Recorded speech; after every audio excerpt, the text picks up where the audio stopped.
Buenos días a todos y a todas las que forman parte de la zona B de bibliotecas escolares de la Ciudad Autónoma de Buenos Aires.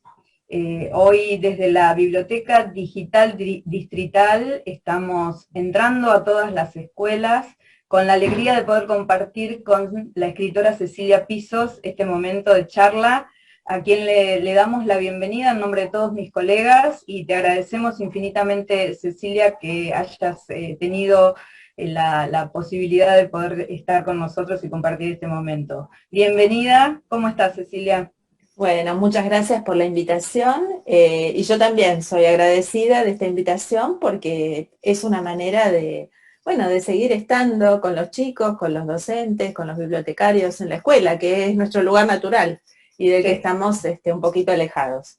Sí, realmente. Igual, de todas formas, quería recordar que Cecilia Pisos ya forma parte de la Biblioteca Digital Distrital, porque el año pasado, en conmemoración del año belgraniano, Ujú. presentaste tu libro Viaje a la Bandera, esa hermosa Sí, historia sí, sí. fantástica de viaje en el tiempo, donde Enzo llega al momento en que Belgrano enarbola por primera vez la bandera en el Paraná, así que ya te contamos con ese libro, que es muy bello, y con las enseñanzas que nos daba sobre los cielitos también. Así Ah, que ya bueno, podríamos decir que sos amiga de la casa.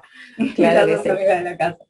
Bueno, si me permitís, yo voy a leer algunos datos de tu biografía, porque realmente tenés una trayectoria muy extensa, así que hemos seleccionado algunas cosas más importantes.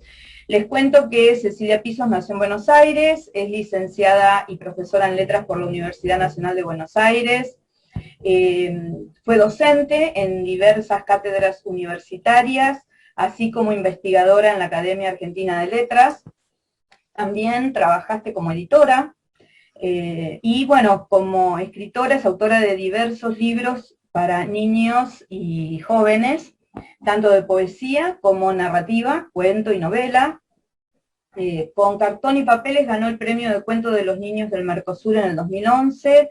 También fue seleccionada en muchos otros concursos de literatura infantil.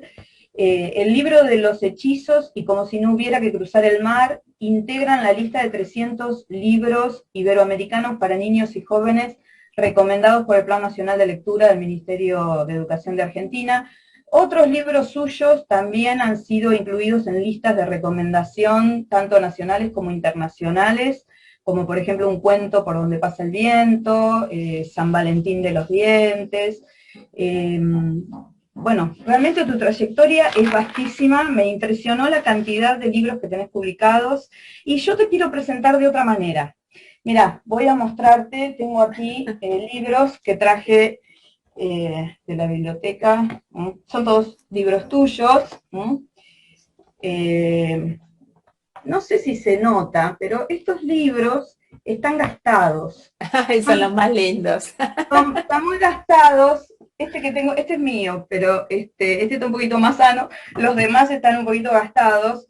Y están gastados porque pasaron por muchas manos. Ujú. Incluso algunos hasta están un poquito rotos, creo que acá se ve, ¿no? Y bueno. Y pasan por muchas manos porque, por ejemplo, en una situación de préstamo a domicilio, que es muy común en las bibliotecas escolares, los Claro. chicos eligen estos libros, quiere decir que los chicos eligen leerte, eligen tu obra. Y creo que esa es Ujú. la mejor presentación para una escritora de literatura Absolutamente. infanto-juvenil, ¿no? Para los niños y adolescentes. Por eso, desde la Biblioteca Digital Distrital, en el marco de la Semana del Libro y la Lectura, queríamos compartir un momento con vos y conocerte más, y bueno, por ahí conocer opiniones y entrarnos un poquito en ese mundo de la escritura, ¿no? Que no todos conocen. Así que, bueno, mira, queríamos preguntarte un poco por tu trayectoria. Eh, yo me basaría en esto. Desde el momento en que escribiste por primera vez, que tengo entendido que fue en una edad bastante temprana, ¿no? Que escribiste algo propio, algo diferente de lo que podía ser la tarea escolar. Hasta el momento en que te paraste frente al mundo y dijiste, soy una escritora, e incluso ahora que ya tenés una larga trayectoria. ¿Cómo fue la construcción de ese camino, ¿no? De la escritura? ¿Qué hitos vos seleccionarías para mencionar las maravillosas vivencias que te dio ese transitar? Bueno, digamos, yo empecé a escribir, primero empecé a leer. En realidad la pasión empieza por la lectura. En primer grado aprendí a leer, en segundo fui adquiriendo cada vez más velocidad, más confianza en la lectura. Y bueno, y ya en tercero, que es la época en que yo empiezo a escribir, ya era medio devoradora de libros, que no había muchos en mi panorama. Digamos, la escuela, las dos escuelas, yo fui al normal 3 hasta de todo jardín y primero y segundo grado, y después me mudé de barrio y fui al normal 4 hasta que me recibí en quinto año. O sea que fui a esas dos escuelas yo. Las dos tenían bibliotecas muy intimidantes, porque eran bibliotecas, son edificios antiguos, aún hoy día las dos escuelas son edificios antiguos, las bibliotecas conservan lo que yo imagino que deben ser muchísimas joyas bibliográficas. Pero desde Sí. la mirada de un chico, esos libros tan gordos, tan viejos, eran intimidantes. Entonces las bibliotecas en ese momento no eran los lugares amigables y felices que son ahora, y que yo estoy tan encantada de recorrer, y para mí la biblioteca es el corazón de cada escuela, ¿no? Cada vez que voy me encanta mirar qué pasa con las bibliotecas, ¿no? En las escuelas. A veces algunas me las encuentro cerradas, sorprendentemente, bueno, y pregunto y pregunto. Pero bueno, en ese momento la biblioteca no era dadora de libros para mí y me resultaba muy difícil encontrar, pero yo tenía en la familia una tía, mi tía Maruja, a la que yo de alguna manera comunicaba lo que necesitaba. Por ejemplo, en segundo grado había visto en la tele una versión de Don Quijote y me había encantado esa historia, me parecía maravilloso que donde él veía una cosa había otra. Y bueno, y se la pedí, tía, conseguíme, quiero leer el Quijote. Estaba en la biblioteca de mi abuelo, el Quijote, pero por supuesto en su versión de español antiguo. Y ella me quería convencer, mira, esto no lo vas a entender. Yo ofendidísima, porque decía, ¿cómo no voy a entender si yo ya sé leer? ¿Cómo no voy a entender? Me dice, pero va con la primera hoja. Bueno, obviamente que con todos los arcaísmos que había en esa primera hoja, me quedé así como turulata. Y ella supo en ese momento intuitivamente zanjar la distancia que había entre ese libro y esa lectora incipiente con una versión para niños del Quijote, que todavía la tengo. Ella le puso amorosamente un señalador, así de tela, con un galón. Bueno, la tengo y es uno de mis tesoros, está al lado del Quijote Ujú. Quijote, que después me tocó enseñar en la facultad, ¿no? Y, y bueno, entonces tuve esa ayuda. Mi papá también era muy entusiasta. A mi papá y a mi mamá les gustaba mucho que yo escribiera. Empecé a escribir poesía y unos cuentos muy cortos. Después tenía una tía, Lola, que venía a mi casa todos los jueves a comer. Y ella, como había sido la dadora oral de cuentos, o sea, ella era nuestra narradora de todos los primos. Cuando nos quedábamos a dormir en la casa de mi abuela, ella era mi tía abuela soltera. Bueno, ella nos ponía todos los colchones en el piso y nos congregaba al fueguito de las historias, porque su mamá, inmigrante italiana, 14 hijos, hacía eso todas las noches, a pesar de los 14 hijos y de los todos trabajos que tenía, ¿no? Entonces ella le quedó esa cosa de contar. Y esos cuentos de Lola, entonces, bueno, los cuentos clásicos eran que me llegaron de manera oral primero, ¿no? Cuando ella venía todos los jueves a mi casa a vernos y yo empecé a escribir, yo como que me sentía la necesidad de darle a ella cuentos míos, que me había dado tantos cuentos. Y entonces, a ver si los tengo por acá, esperen que... Esto yo los llevo siempre a las escuelas y los muestro, porque eran unos cuentitos, obviamente, hechos, ven acá, este es Ay, mi uno de los amor, qué cuentos. hermoso, qué Bueno, estos lindo. yo los escribía, fíjense que son de una carilla, son cuentos de una nena de 8 años, ¿no? Ilustrados, por supuesto. Este es de unas científicas que estaban en el fondo del mar estudiando los peces que había. Se ve que en la escuela yo estaría estudiando esa cosa, vaya a saber. Y estaban escritos en hojitas borrador, que mi papá traía así del trabajo como para que nosotros dibujáramos, escribiéramos. Así que cuando Lola venía los jueves, yo le leía estas pequeñas historias, ¿no? Que iba haciendo y que me dieron placer, porque cuando yo no tenía nada para leer, bueno, tenía que escribir hasta el Ah, próximo libro. qué Entonces me maravilla. fui acompañando así con las historias. Después hubo maestros, por ejemplo, maestros que detectaron, por supuesto, que a mí me gustaba mucho, leer y escribir. Por ejemplo, en séptimo grado me avisaban de concursos, que había concursos. Ahora hay pocos también, en ese momento siempre hay pocos concursos para chicos, debería haber más. El año pasado organizamos, en la escuela de escritores donde yo trabajo, organizamos justamente, a raíz del aniversario de Gianni Rodari, un concurso de binomios. A mí me gusta mucho que los chicos escriban, y bueno, y a los que les gusta escribir les gusta, y les gusta que otros lean. Bueno, en séptimo participé de un concurso del Instituto de Educación Cooperativa, y ahí a los chicos nos daban, a las escuelas les daban libros, y a los chicos nos daban una cosa rara, un poco de plata para ir a gastar en el hogar obrero. ¿Se acuerdan del hogar obrero? Sí, Quizás, sí. bueno, son más jóvenes, pero No, era no. parte del proyecto bueno, del socialismo y todo eso. Entonces yo fui con mi bono a gastar, y siempre les cuento a los chicos, me compré un cassette de Queen, que era el grupo que a mí me gustaba, y una máquina de escribir. Ah, genial. Cuando todavía la tengo, una máquina amarilla, la llené de stickers, eso era lo máximo que uno podía tener en ese momento. Las computadoras no existían todavía en las casas, digamos, había alguna que otra en oficinas, pero era lo máximo. Esa computadora esa máquina me acompañó hasta que tuve mi primera computadora. Entonces ahí sí, mi mamá, yo me acuerdo que me preguntó, pero ¿y entonces va en serio? Sí, le dije yo voy a ser escritora. Ah, mirá qué lindo. Entonces ya en séptimo yo ya tenía esa determinación. Ujú. Qué bien, qué bueno. Bueno, Muy después, unido por lo que contás a la lectura, digamos, ¿no? Esta relación intrínseca entre lectura y escritura, como que fueron muy de la mano, ¿no? Y hoy sí, día continúan en vos esta relación de lectura y escritura. La escritora es lectora, la lectora se vuelve absolutamente. escritora. Es imposible. Algún día voy a dejar de escribir, pero no creo que ningún día deje de leer. Ajá, qué Eso, interesante. Qué mientras bueno. tenga los ojos, bueno, con todos los medios que haya, yo voy a seguir leyendo. Claro, Y claro. bueno, y en casa son todos muy lectores también, por suerte.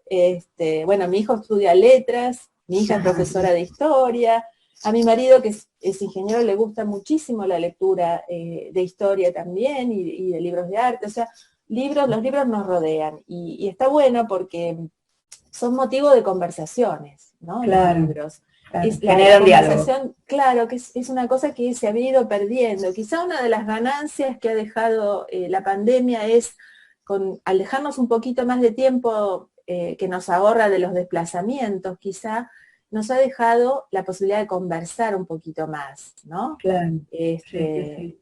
entonces, bueno, qué sé yo, siempre está bueno al calor de los libros, porque uno va viendo las ideas de otras personas, no queda encerrado en las propias ideas, ¿no es cierto? Sí, Puede sí, sí. abrirse, digamos, a lo que Se piensan abre los el mundo. demás. Los libros Exactamente. son una buena ocasión. Perfecto. Y tengo una pregunta. Bueno, como sabrás, el año pasado la pandemia, la situación de cuarentena que nos dejó a todos encerrados, llevó a todos los docentes, bibliotecarios a buscar muchas estrategias para poder acercar libros de literatura y de otras temáticas a la comunidad educativa en general.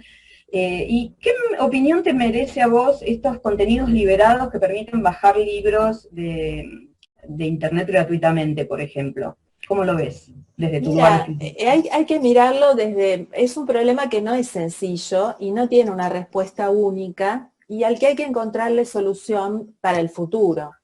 Porque lo que sucedió el año pasado obviamente fue una situación de emergencia. Nosotros no podemos juzgar a nadie, todo el mundo necesitaba recursos en otro medio, digamos, no el libro físico y el papel, y necesitaba recursos para seguir llegando a los chicos, por ejemplo, en el caso de las escuelas.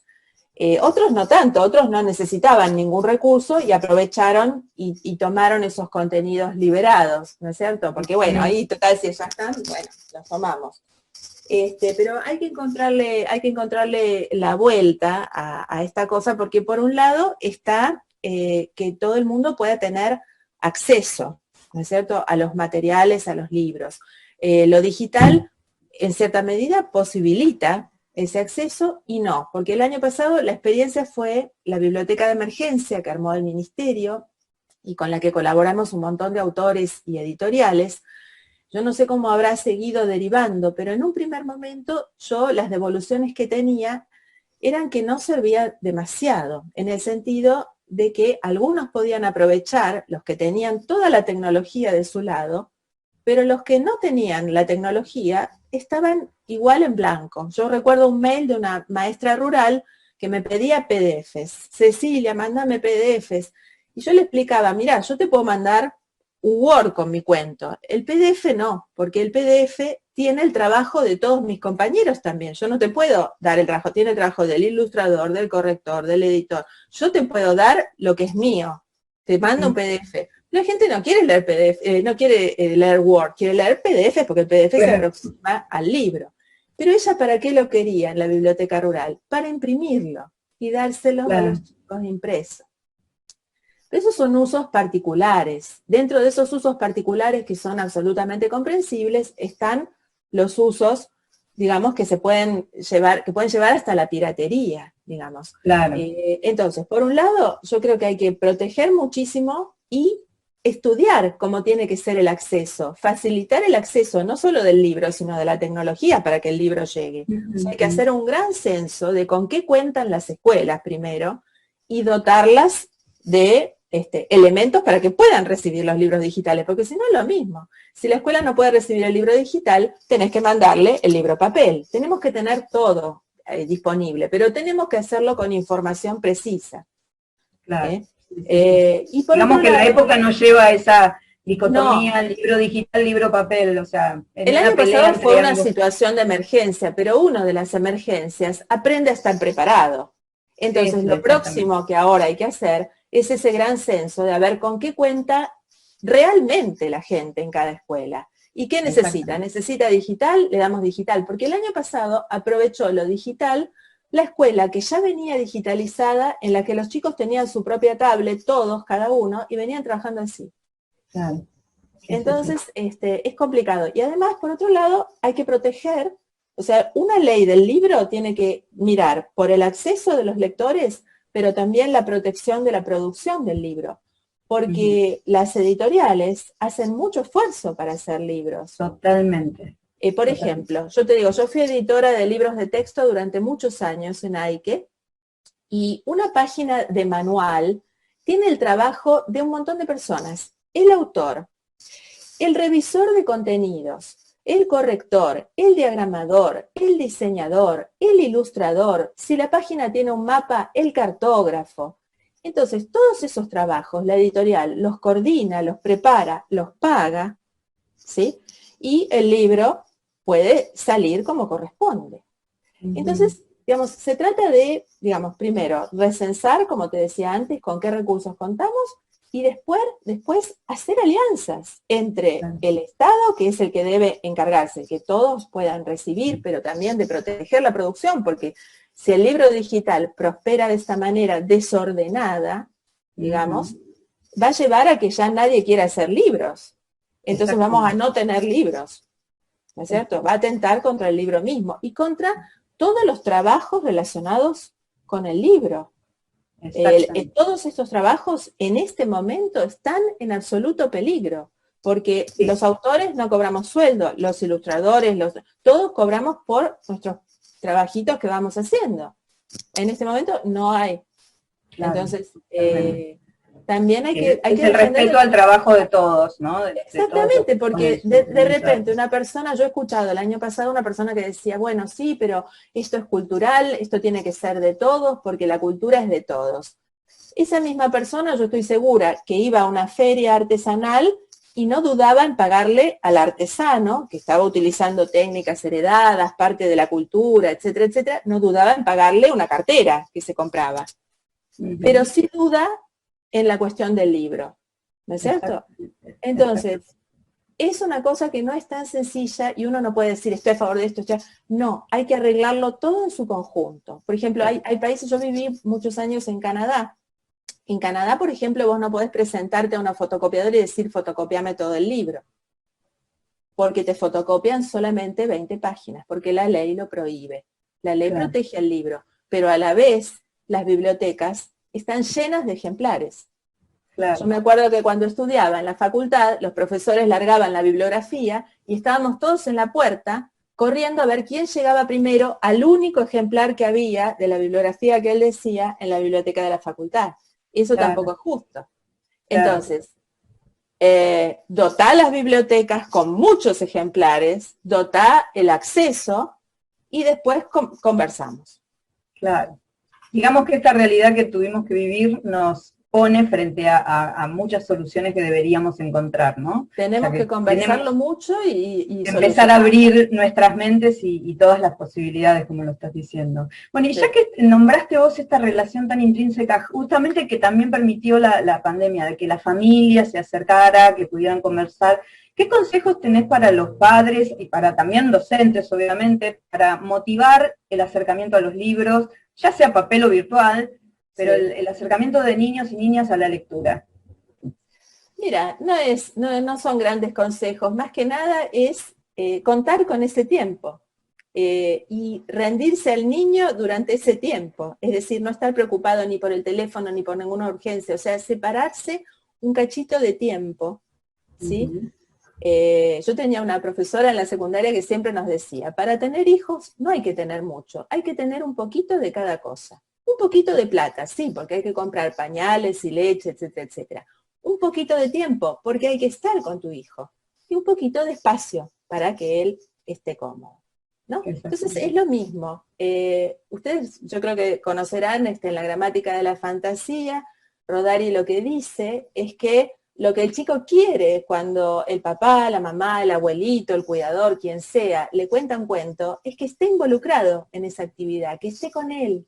No solo sentir el cuento, sino sentir el cariño. Es decir, nosotros vamos a los libros porque alguien nos los da, porque alguien nos señala, nos lo muestra, lo muestra como algo valioso, lo muestra como algo que le da felicidad, digamos. Es eso lo único, tener un poquito de tiempo y dedicarse. Y después, la otra cosa que yo aconsejo es charlar a partir de lo leído, porque muchas veces lo que uno lee no tiene nada que ver con lo que le pasa al chico, pero la conversación va juntando las cosas, ¿no? Y yo lo que veo es que tanto en todos los sectores sociales, ¿no? Veo un poco la soledad de los chicos, esa falta de charla con los papás, esa conexión que no sale nada, que es tiempo, es un tiempito de cada día, de ir charlando. Por ejemplo, a mí me encantaba cuando mis hijos eran chicos ir a buscarlos a la escuela, porque iba caminando y volvía caminando, ¿no?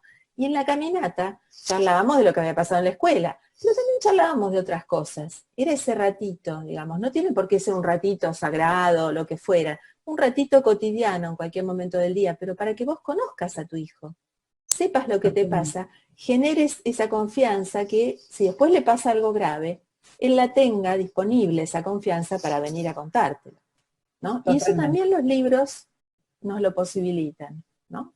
Perfecto, muy lindo todo lo que estás diciendo. Mira, no queremos abusar de tu bondad, pero nos encantaría que nos leas algo. ¿Tenés algo cortito como para leer? Ay, bueno, les voy a leer preguntas, porque en estos días uno tiene muchas preguntas. Yo tengo muchas preguntas, todos tenemos preguntas y pocas respuestas. Pero no es poco tener preguntas, ¿no? Porque las preguntas nos mueven hacia las respuestas. Entonces yo les voy a leer unas preguntas de este libro que se llama Tocarle el timbre al mar, que salió en el 2019, que escribimos con Germán Machado, que es un autor uruguayo, que vive ahora en Barcelona, en una ciudad cerca de Barcelona, tiene una librería, es librero, una librería infantil, y lo fuimos escribiendo juntos, este libro, algunos poemas él, algunos poemas yo y algunos compartidos. Bueno, este es mío, se llama Al mismo tiempo. Y está lleno de preguntas. ¿Cuántos pájaros vuelan por el aire? ¿Cuántos peces respiran sus burbujas? ¿Cuántas piñas se caen de sus ramas? ¿Cuántos copos de nieve van flotando? ¿Cuántas sopas se soplan tan ardientes? ¿Cuántos dientes se clavan en sus frutas? ¿Cuántos besos se dan? ¿Cuál es su ruido? ¿Cuántos vasos se toman o se vuelcan? ¿Cuántos saltan o dan sus pisotones? ¿Cuántos tosen o pellizcan orejas? ¿Cuántos se suenan la nariz sonoros? ¿Cuántos pierden pañuelos o botones? ¿Cuántos abren por vez primera un libro. Cuántos padres abrigan a sus niños, cuántos reyes se quitan sus coronas, cuántos mendigos lustran su moneda, cuántos monos se cuelgan de su cola, cuántas arañas acechan a su mosca, cuántos gatos son pardos y se erizan, cuántas piedras van a parar a un lago, cuántas lágrimas mojan las almohadas, cuántos tréboles salen con tu suerte, cuántos suspiran su primer suspiro, cuántos peinan su último cabello, cuántos no hallan su sombra o su reflejo, cuántos abrazan a alguien querido en sueños. Ah, bellísimo, hermoso, hermoso. Muchísimas gracias, hermoso tu poema. Quería saber si tenés algo en proyecto o algo que salió hace muy poquitito. ¿Querés nombrar tus últimas producciones?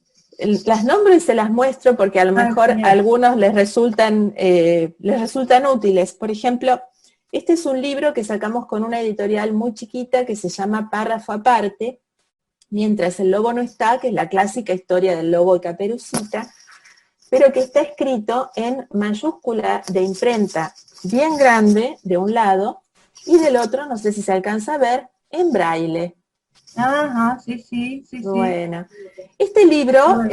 acompaña, tiene toda la historia, mientras el lobo no está, de Párrafo Aparte, viene con esta mantita de contar la historia, para que Oh, qué lindo. a medida que se avanza, yo les voy a mostrar, uno se pone, por ejemplo, la muñequera de Caperucita de una mano, que Ah, tiene un hermoso. sonido, y la del lobo en la otra, acá está, Ah, está y va genial. recorriendo. Sí, es precioso, la verdad que es hermoso, lo han hecho muy lindo toda esta parte, fíjense. Bueno, tiene toda una mantita, si quieren verlo bien, acá está desarmada. Es todo el recorrido que el lobo y Caperucita, a ver si la pueden ver, van Ah, sí, haciendo sí, por sí, el sí. bosque. Está en mi página web, si lo quieren ver entero, las fotos, ceciliapisos.com.ar. Pero bueno, ya lo han leído varios chicos, es un libro que se lee con los ojos y con las manos, ¿no? Qué lindo, hermoso. Así que con este libro estamos muy contentos, salió en medio de la pandemia con todas sus dificultades, pero las editoras son muy entusiastas y bueno, lo están llevando por todas partes porque es un libro muy necesario, ¿no? Justamente esto que hablábamos del acceso a la lectura, ¿no? Exactamente, muy lindo, muy Y, lindo. y Yo bueno, recomiendo tu página porque tu página es, digamos, un manjar para bibliotecarios. Está muy bueno, bien ordenada, está llena de información, están todos los libros presentados, incluso con tu sí. voz leyendo párrafos de las historias o poemas. Así que ceciliapisos.com.ar es la página excelente, la recomiendo. Y bueno, se nos está acabando un poquito el tiempo, la verdad que realmente nos gustaría quedarnos con vos mucho más. Esta entrevista ha sido maravillosa, poder compartir este momento con vos ha sido muy lindo, muy grato. Yo te agradezco en nombre de todos mis colegas tu Bueno, predisposición, realmente lo vamos a multiplicar porque esto llega a todas las escuelas.